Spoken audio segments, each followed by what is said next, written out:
আসসালামু আলাইকুম। সবাইকে সাবা রান্নাঘরের পক্ষ থেকে শুভেচ্ছা। আজকে আপনাদের সাথে বুট রান্না শেয়ার করব।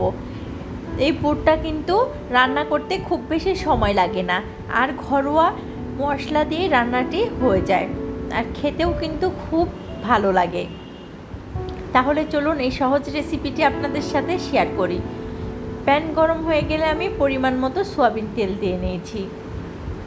এবার দিয়ে দিব 1 কাপ পরিমাণ পেঁয়াজ কুচি।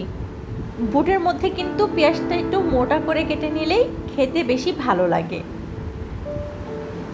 কিছুক্ষণ ভেজে নেওয়ার পরে দিয়ে দিব 6-7টি কাঁচামরিচ কুচি।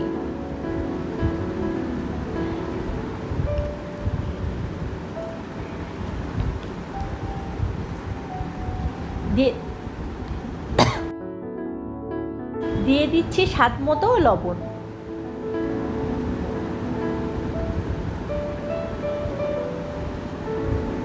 পেঁয়াজগুলো যখন ব্রাউন কালার হয়ে আসবে দিয়ে দিব 1.5 চা চামচ পরিমাণ আদা বাটা।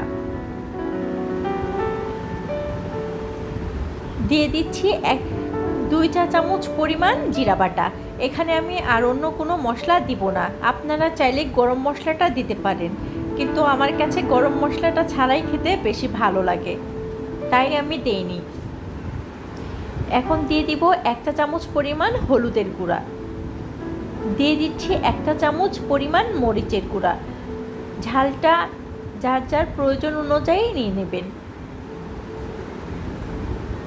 এখানে আমি 1/2 কাপ পরিমাণ পানি দিয়েছি। আমি এই পানি দিয়েই বুটটা রান্না করব। যেহেতু বুটটা আগে থেকেই ভালোভাবে সিদ্ধ করে নিয়েছিলাম, তাই পানির পরিমাণটা খুবই কম দিয়েছি। এখন ফুটিয়ে নিব 5 মিনিটের মতো।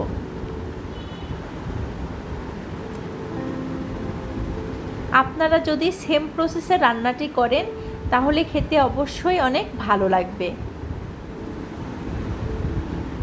পানি ফুটে এলে আমি দিয়ে দিব সিদ্ধ করে রাখা বুটগুলো। দিয়ে দিচ্ছি 2টো আলু সিদ্ধ। আলুটা দিলে বুট অনেক আঠালো হয়, এতে খেতেও বেশ ভালো লাগে। ঢাকনা দিয়ে ঢেকে দিব 5-7 মিনিটের জন্য। 5-7 মিনিট পর দেখেন বুটটা কিন্তু প্রায় হয়েই গেছে। এই পর্যায়ে